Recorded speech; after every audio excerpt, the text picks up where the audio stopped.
Eh, yalo baba. Sema. Mwangaloka. Nilisha kwambia usinisalimie kikabila. Wewe unajua niko mazingira gani? Kwa huko dawa wajue wewe ni Msukuma, watu wote wajue wewe ni Msukuma. Baba. Baba nini? Nilikuwa nakwambia hivi. Hivi nini? Una njaa au? Mimi hapa nilikuwa nimepata mwanamke nataka kumuoa.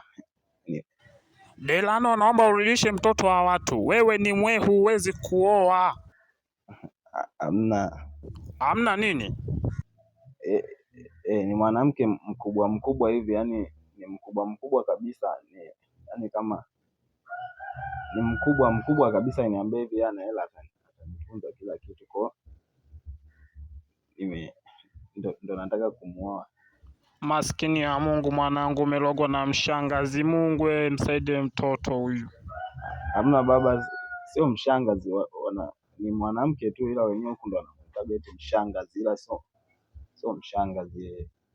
Wewe umerogwa. Mimi najua huyo ni mshangazi mwanangu. Hiyo ni laana. Achana naye kabisa, kaa mbali. Yaani kuzaa mtoto mjinga ni shida sana. Yaani bora tu mtoto, mimi nahisi huyu nimebadilishiwa huyu. Huyu sio mtoto wangu mimi.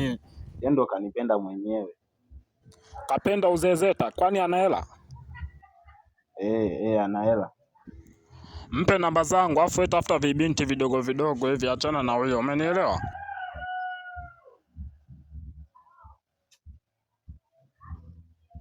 Kwa baba anamtaka tena huyu mwanamke wangu.